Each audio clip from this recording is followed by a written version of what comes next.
Channel study dot. आज हम देखेंगे अरिहंत एनसीईआरटी नोट्स के, जो कि दक्षिण भारत का इतिहास हम लोग देख रहे थे। एक वीडियो मैंने ऑलरेडी कंप्लीट करवा दी है, ये सेकंड वीडियो और ये लास्ट वीडियो दक्षिण भारत का। इससे आपका अगर अभी तक एनसीईआरटी आपने नहीं पढ़ा है तो ये देख लीजिएगा, तो एग्ज़ाम में आपका हेल्प होगा। अगर पढ़ चुके हैं, रिवीजन के लिए चाहिए, तो ये आपको और अच्छा यूज़फुल होगा। तो वीडियो को पूरा देखिएगा, क्योंकि सारे एनसीईआरटी के टर्म्स और पॉइंट्स इसमें लिखे हुए हैं, तो कम टाइम में आपका रिवीजन और पढ़ाई दोनों हो जाएगा। तो चलिए वीडियो स्टार्ट करते हैं।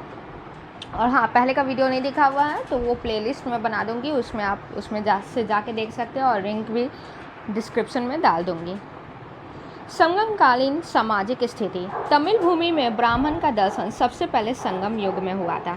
संगम साहित्य में वर्णित है कि आदर्श राजा वह है जो ब्राह्मण को नहीं सताए। ठीक है, तमिल संगम साहित्य में लिखा हुआ है कि आदर्श राजा वह जो ब्राह्मण को नहीं सताए। इसका मतलब कि ब्राह्मण का क्या था, पोजीशन हाई था, अच्छा कंडीशन था।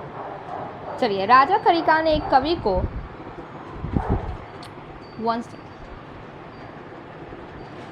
16 लाख स्वर्ण मुद्राएं से पुरस्कृत किया था, पर यह अतिशयोक्ति लगती है। स्वर्ण मुद्रा के अतिरिक्त कवियों और भातों को नकद, भूमि, रथ, घोड़े और हाथी भी दिए जाते थे। तमिल ब्राह्मण मदिरा पीते थे और मांस का सेवन करते थे। क्षत्रिय और वैश्य संगम साहित्य में नियमित वर्ण के रूप में दिखाई देते थे। ठीक है, जो तमिल ब्राह्मण क्या होते थे, वो अल्कोहल भी ये कंज्यूम करते थे और नॉनवेज भी खाते थे। सेनाध्यक्ष को औपचारिक अनुष्ठान के साथ अनादि की उपाधि दी थी। कौन सी उपाधि दी थी? अनादि की उपाधि। किसको? सेनाध्यक्ष को। ठीक है, ये सब वाला ध्यान रखिएगा। चोल और पांडे दोनों राज्यों में असैनिक और सैनिक दोनों प्रकार के अधिकारियों के पद वल्लाल या धनी किसान रखे जाते थे। ठीक है, चोल और पांडे दोनों राज्यों में क्या थे, जो सैनिक होते थे वो भी और जो नॉन आर्मी वाले होते थे वो भी, उसका पद क्या होता है? वल्लाल या धनी किसान। ठीक है, वल्लाल या धनी किसान। शासक वर्ग को अरसर कहा जाता था और उस वर्ग के लोगों को वल्लालों से वैवाहिक संबंध होता था, जबकि वल्लाल चौथी जाति में आते थे। 4 कैटेगरी होते थे जाति के, तो उसमें चौथी कैटेगरी में वल्लाल को रखा जाता था। ठीक है, और वल्लाल कौन थे? धनी किसान। खेत मजदूर का कार्य सबसे निचले वर्ग के लोग कैडिशियर करते थे। खेत मजदूर का कार्य कौन करते थे? सबसे निचले वर्ग के लोग करते थे, जिसको कैडिशियर कहते हैं। ठीक है, जिनकी स्थिति गुलामों जैसी थी। ठीक है, जैसे शूद्र कैटेगरी एक है, तो उसमें तमिल में क्या? कैडिशियर था। ठीक है, पेरियार लोग खेत मजदूर थे। पेरियार लोग कौन थे? खेत मजदूर थे, लेकिन पशु की खाल या चर्म का कार्य करते थे। क्या चीज़ का काम करते थे? जो चमड़ा का जूता वूता जैसे बनाना है, वो सब का काम करते थे, लेदर वगैरह का, चटाई के रूप में, और उसका प्रयोग करते थे। धनी लोग सुर्खी और ईंटों के मकान में रहते थे और गरीब लोग झुग्गियों और झोपड़ियों में रहते थे।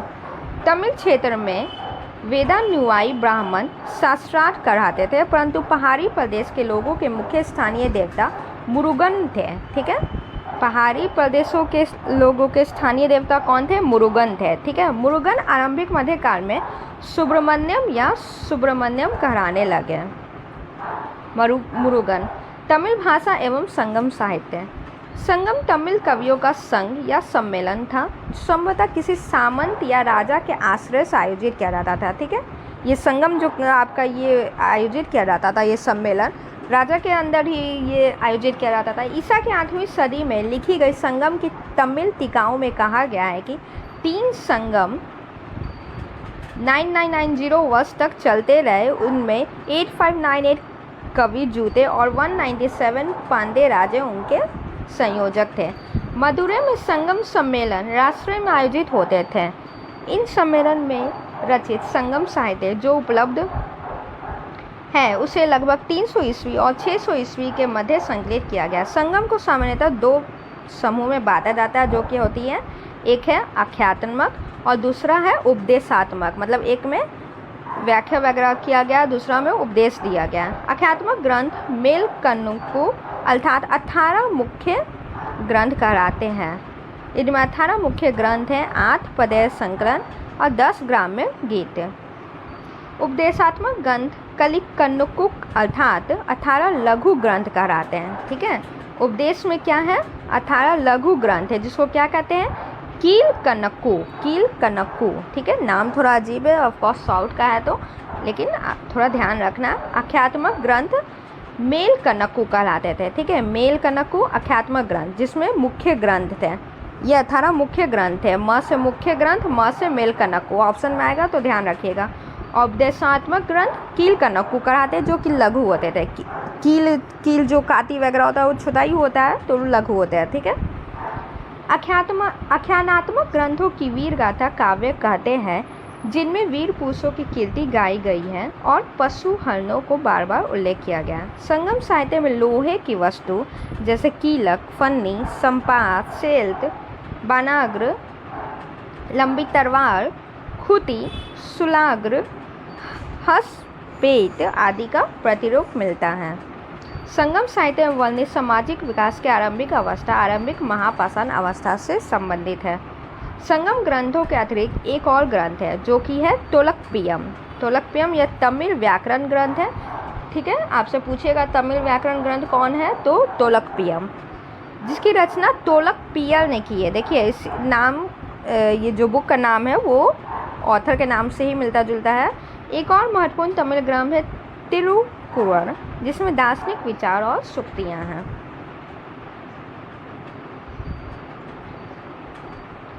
शिल्पाधिकरम तथा मणिकमेले तमिल के दो प्रसिद्ध महाकाव्य है। तो तमिल के दो, जैसे हमारा महाभारत और रामायण है, तो तमिल के दो प्रसिद्ध महाकाव्य कौन है? शिल्पाधिकरम और मणिकमेले। शिल्पाधिकरम और मणिकमेले। और तमिल व्याकरण कौन सा है तो तोलकपियम। इनकी रचना ईसा की 6वीं सदी के आसपास हुई थी। शिल्पाधिकरम को तमिल साहित्य का उज्ज्वलतम रत्न कहा जाता है, मतलब सबसे बढ़िया जो होता है एकदम। इसमें कोवरन और कन्नगी की प्रेम कथा है। किसकी प्रेम कथा का जिक्र है ये क्वेश्चन पूछा हुआ है। शिल्पाधिकरम। शिल्पाधिकरम को में किसकी प्रेम कथा? कोवलन और कन्नगी। कोवलन और कन्नगी की प्रेम कथा है। ठीक है, शिल्पाधिकरम की रचना इलेंगो ने की थी। आदिगढ़ को माना जाता है जो एक जैन संत था। वह तमिल देश के सभी राज्यों को कथा स्थल बनाना चाहता था। मणिकमेले में कोवलन और माधवी के संगम से उत्पन्न कन्या जो कि साहसिक जीवन का वर्णन है। ठीक है, ये जो कोवलन और कन्नगी है, कन्नगी जो इसकी प्रेमिका थी उस, और मणिकमेले में क्या है? कोवलन और माधवी के संगम से जो उत्पन्न हुई थी कन्या उसके साहसिक जीवन का वर्णन है। दोनों महाकाव्यों की प्रस्तावना में कहा गया है कि दोनों के लेखक ईसा की 2री सदी में राज्य करने वाले चेर राजा सेनगुतवन के मित्र और समकालीन थे। ठीक है, सेनगुतवन के मित्र और समकालीन थे। ब्राह्मी लिपि में लिखी 75 से भी अधिक छोटे छोटे अभिलेख प्राकृतिक गुफा विशेषकर मदुरै प्रदेश में पाए गए हैं। प्रायद्वीप में नई राज्यों का गठन। प्रायद्वीप में 300 से 600 ईसा पूर्व के बीच लगभग आधा दर्जन राज्यों का उदय हुआ जिनका पता हमें अनुदान पत्रों से चलता है। कालक्रमश 7वीं सदी के आरंभ तक कांची के पल्लव, बादामी के चालुक्य और मदुरै के पांड्य प्रमुख रूप से उदित हुए थे। ठीक है, इस टाइम में 3 थे, कांची के पल्लव, बादामी के चालुक्य और मदुरै के पांड्य। तमिलनाडु में पल्लवों और कर्नाटकों में बादामी के चालुक्य के शासन शिव और विष्णु के प्रस्तर मंदिरों का निर्माण प्रारंभ हुआ। ठीक है, तो शिव और विष्णु के मंदिर का निर्माण किसके अंदर में प्रारंभ हुआ? पल्लव और बादामी के चालुक्य। ठीक है, जो कि तमिलनाडु और कर्नाटक में थे। पल्लव, कदम, बादामी के चालुक्य और उनके अन्य समसामयिक शासक वैदिक यज्ञ के प्रबल समर्थक थे। उन्होंने अश्वमेध यज्ञ और वाजपेयी यज्ञ किया था। ठीक है, जिससे न केवल उनकी राजा सत्ता की वैधता मिली और उनकी प्रतिष्ठा बढ़ी बल्कि पुरोहित वर्ग की आय में अधिक वृद्धि हुई थी। अब वाकातक वंश देखते हैं। उत्तरी महाराष्ट्र और विदर्भ बेरात में सातवाहनों के स्थान पर एक स्थानीय शक्ति वाकातक ने प्रभुत्व किया। देखिए जहाँ पे वाकातक वंश स्टार्ट हुआ उससे पहले कौन था? वहाँ पे सातवाहन थे। ठीक है, सातवाहन के बाद कौन आए? वाकातक वहाँ पे आए। वाकातक वंश के राजा ब्राह्मण धर्म के महान पक्षधर थे। ये भी ब्राह्मण धर्म को भाई मानते थे। जितना भी साउथ में सब ब्राह्मण धर्म को ज़्यादा प्रायोरिटी देते थे, टॉप पे रखते थे। उन्होंने अनेक वैदिक यज्ञ किए। चंद्रगुप्त द्वितीय ने अपनी बेटी प्रभावती का विवाह वाकातक राज परिवार में कराया था। किसने कराया था? चंद्रगुप्त द्वितीय, जिसको विक्रमादित्य भी कहते हैं, ने अपनी बेटी प्रभावती का विवाह वाकातक के राज परिवार में करवाया था। उस राजघराने की सहायता से ईसा की 4वीं सदी के अंतिम चरण में शक क्षत्रप से गुजरात और उससे संलग्न पश्चिमी भारत के हिस्से जीत लिए गए थे। ठीक है, अब चालुक्य वंश। वाकाटकों के बाद चालुक्य का प्रभाव बढ़ा। उन्होंने 757 ईस्वी में तक लगभग 2 वर्षों तक दक्कन में महत्वपूर्ण भूमिका निभाई। चालुक्य को इन्हीं के सामंत राष्ट्रकूटों ने अपदस्थ कर दिया था। तो चालुक्य को कौन हराया था? इसी का सामंत कौन था? राष्ट्रकूट वंश, ये हरा दिया था इसको। ठीक है, चालुक्य ने 6वीं सदी के आरंभ में पश्चिम दक्कन में अपना राज्य स्थापित किया। अपनी राजधानी वातापी बीजापुर कर्नाटक को बनाया था। ठीक है, तो चालुक्य ने किसको राजधानी बनाया था? वातापी को, जो कि बीजापुर कर्नाटक में भी है। ठीक है,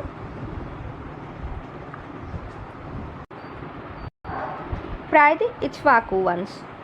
प्रायद्वीप के पूर्वी भाग में, जो प्रायद्वीप है आपका, के पूर्वी भाग में सातवाहनों के अवशेष पर कृष्णा गुंतुल क्षेत्र में इक्ष्वाकुओं का उदय हुआ था। ठीक है, जहाँ सातवाहन था, सातवाहन के बाद चालुक्य वहाँ आए थे ना, तो सातवाहनों के अवशेष पर कृष्णा गंतुल क्षेत्र में इक्ष्वाकुओं का उदय हुआ था।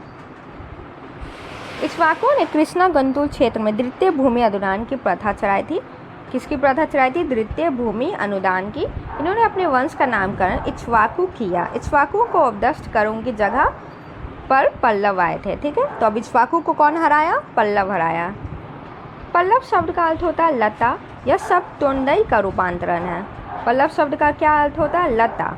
और यह शब्द किसका रूपांतरण है? तोंडई, जो लता का ही वाचक है। संभवतः पल्लवों की स्थानीय जनजाति थी जिसने तोंडई नाडु अर्थात लताओं के देश में अपनी सत्ता स्थापित की। तमिल भाषा में पल्लव शब्द का अर्थ डाकू होता है। देखिए, पल्लव शब्द का अर्थ ऐसे लता है, लेकिन तमिल भाषा में पल्लव शब्द का अर्थ डाकू है। ठीक है, पल्लवों का अधिकार दक्षिण आंध्र और उत्तरी तमिलनाडु पर था। तो जो ये आंध्र प्रदेश वाला एरिया था और उत्तरी तमिलनाडु में था। ठीक है, इन दोनों एरिया में था। पल्लवों ने अपनी राजधानी कांची, आधुनिक कांचीपुरम में बनाई थी। तो पल्लव की राजधानी कहाँ थी? कांची, जिसको कांचीपुरम कहते हैं। ठीक है, कांचीपुरम 5वीं-6वीं शताब्दी में वैदिक शिक्षा का प्रमुख केंद्र था। तो कांचीपुरम किसका केंद्र था?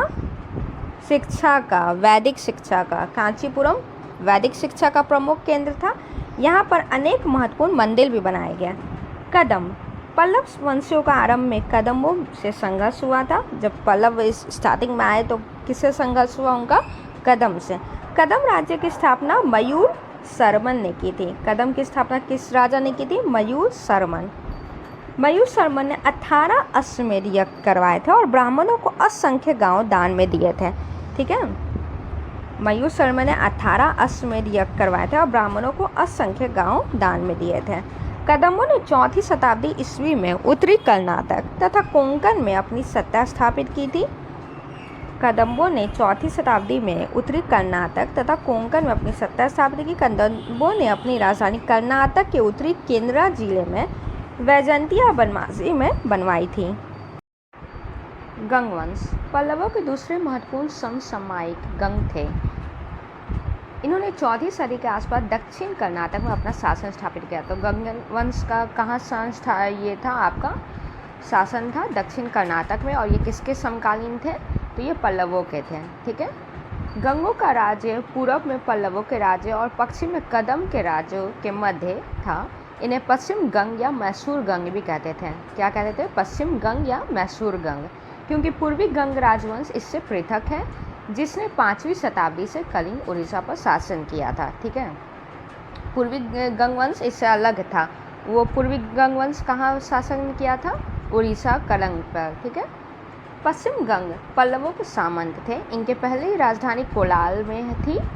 पश्चिम गंग की राजधानी कहाँ थी? कोलार, जहाँ स्थित सोने की खानों के कारण इस राजवंश का अत्यधिक उत्थान हुआ। ठीक है, सोने की खान वहाँ बहुत ज़्यादा था, इसलिए बहुत ज़्यादा डेवलप हुआ।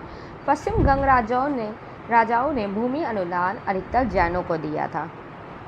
कलभ्रों का विद्रोह 300 ईस्वी से 750 ईस्वी के मध्य प्रायद्वीपीय भारत में राज्य के गठन तथा कृषि विस्तार की प्रक्रिया ने शासकीय वंशों को अत्यधिक सशक्त बनाया। 6वीं शताब्दी ईस्वी में एक महत्वपूर्ण घटना कलभ्रों के नेतृत्व में हुई थी। इस विद्रोह का प्रभाव पल्लवों तथा अन्य समकालीन शासकों पर पड़ा था। ठीक है, इस विद्रोह का प्रभाव किस पर पड़ा था? पल्लव पर। ठीक है, कलभों ने तत्कालीन तमिल क्षेत्र को अधिकृत कर लिया था, कब्जा कर लिया था तमिल क्षेत्र को। कलभों ने बौद्ध धर्म को प्रोत्साहन दिया, ब्राह्मणों को मिले ब्राह्मणदेय अधिकारों को समाप्त कर दिया था। इस व्यापक विद्रोह को पल्लव तथा बादामी के चालुक्य ने संयुक्त प्रयास से दबाया जा सका। ठीक है, पल्लव किसको मानते थे? बौद्ध धर्म को मानते थे, और ब्राह्मण को जितना भी दान वगैरह होता था भाई तो देना बंद कर दिए, जिससे क्या हो गया कि पल्लव और बादामी के चालुक्य ने इसको दबा दिया, इस विद्रोह को। पल्लव चालुक्य संघर्ष। पल्लव और चालुक्य ब्राह्मण धर्म के समर्थक थे और दोनों ने वैदिक यज्ञ किए। इसके बावजूद दोनों के बीच लूटपाट, प्रतिष्ठा और क्षेत्रीय संसाधनों को लेकर झगड़े होते रहे हैं। पल्लव और चालुक्य ने कृष्णा और तुंगभद्रा के दोआब पर प्रभुत्व जमाने के लिए चेष्टा की। उत्तर मध्य काल में यह दोआब विजयनगर और बहमनी राज्यों के बीच झगड़े का कारण बन गया। चालुक्य शासक पुलकेशिन द्वितीय 609 से 642 ईस्वी के ऐहोल से संघर्ष की जानकारी प्राप्त होती है।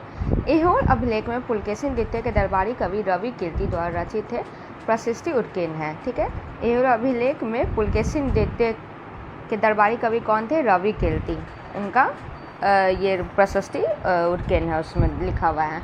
पुलकेशिन द्वितीय ने 610 ईस्वी में कृष्णा और गोदावरी का दोआब पल्लवों से छीन लिया था।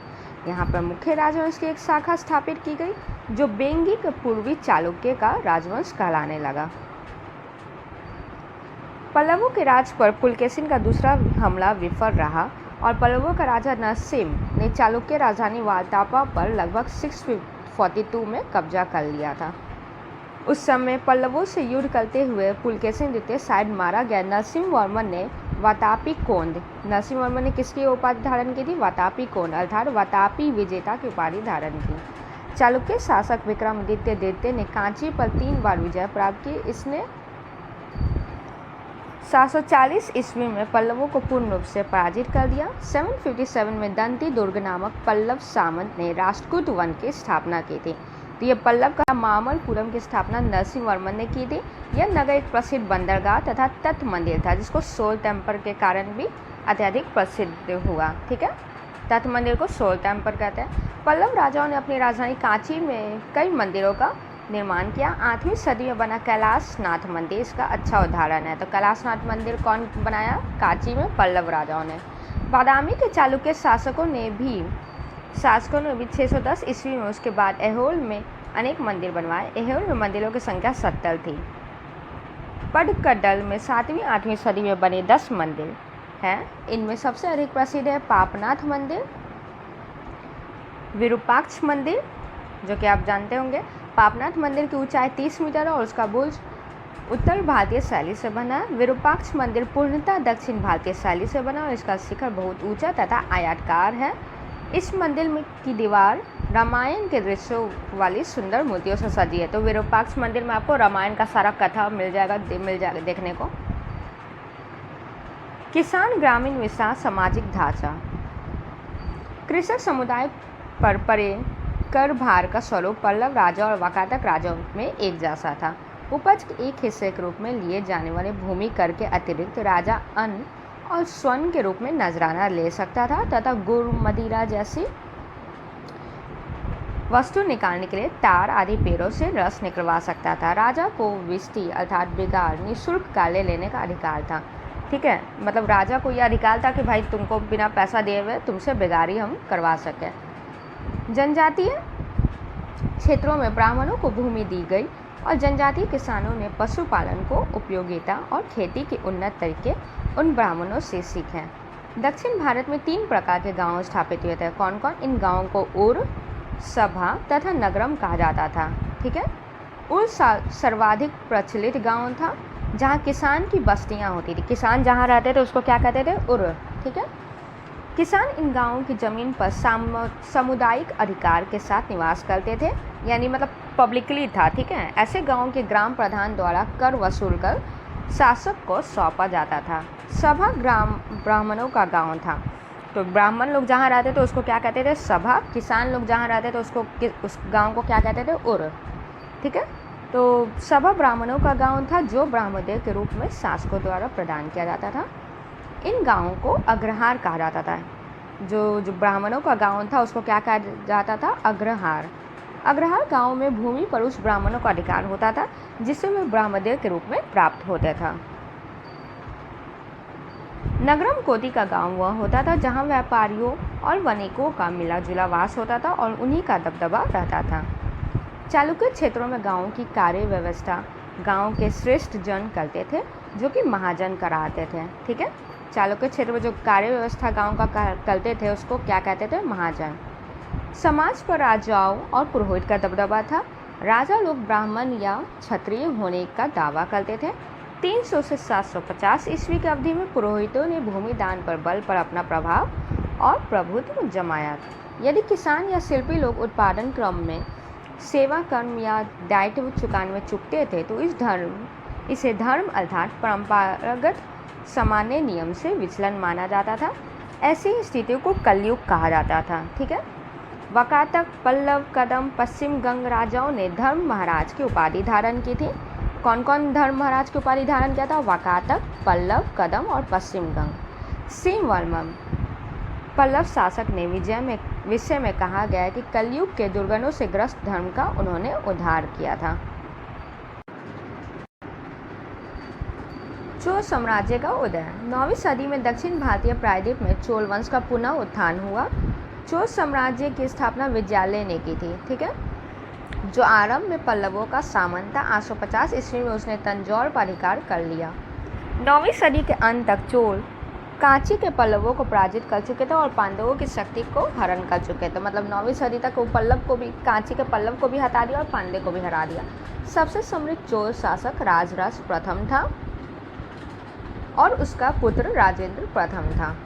राजराज प्रथम ने त्रिवेंद्रम यानी त्रिवनंतपुरम जो अभी कहते हैं कि चेरों की 9 सेना को ध्वस्त कर दिया।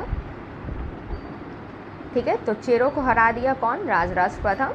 तथा कोइलोन पर आक्रमण किया। राजराज प्रथम ने मदुरै पर आक्रमण कर पांड्य राजा को बंदी बना लिया था और उसने श्रीलंका के उत्तरी हिस्से को जीत कर उसे अपने साम्राज्य में मिला लिया। तो श्रीलंका को अपने राज्य में कौन बनाया था? कौन चोल शासक? राजराज प्रथम। राजराज प्रथम के नौसैनिक पराक्रम का एक उदाहरण मालदीव की विजय थी। तो राजराज प्रथम ने श्रीलंका को तो जीता ही था और साथ में मालदीव पर भी जीत हासिल की थी। राजराज प्रथम की विस्तारवादी नीति को आगे बढ़ाते हुए राजेंद्र प्रथम जो उसका पुत्र था ने पांड्य और चेर शासकों को पूर्णतः पराभूत करके अपने साम्राज्य में मिला लिया था। राजेंद्र प्रथम ने श्रीलंका को जीत लिया। ठीक है, वो उत्तरी श्रीलंका को जीता था। इसका पिता जो राजराज प्रथम था ये क्या किया? पूरा श्रीलंका को जीत लिया।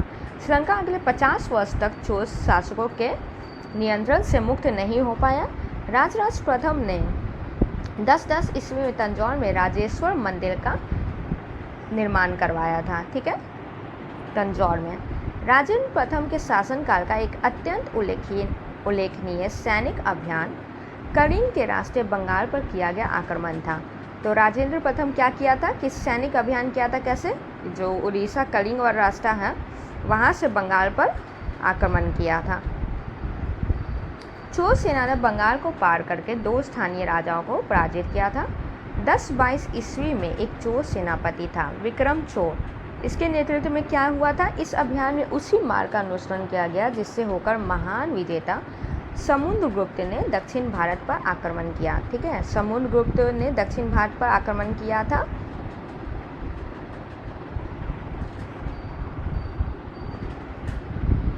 इस विजय की स्मृति में राजेंद्र ने गंगैकोंड चोल यानी अर्थात गंगा का चोल विजेता का विरुद्ध धारण किया था। ठीक है, ये उपाधि धारण किया था गंगैकोंड चोल की राजेंद्र प्रथम। राजेंद्र प्रथम ने कावेरी के मुहाने पर नई राजधानी बसाई थी जिसका नाम था गंगैकोंड चोलपुरम अर्थात गंगा राज्य के चोल विजेता का नगर। समकालीन विदेशी शासक अब कौन कौन थे वो देख लेते हैं। श्री विजय साम्राज्य चोल वंश के समकालीन था। उसने मलय प्रायद्वीप, सुमात्रा और उसके आसपास के द्वीप को शामिल था। श्री विजय साम्राज्य पर शैलेंद्र राजवंश का शासन था। शैलेंद्र शासक बौद्ध धर्म के मानने वाले थे और चोलों के साथ उनके संबंध मधुर थे।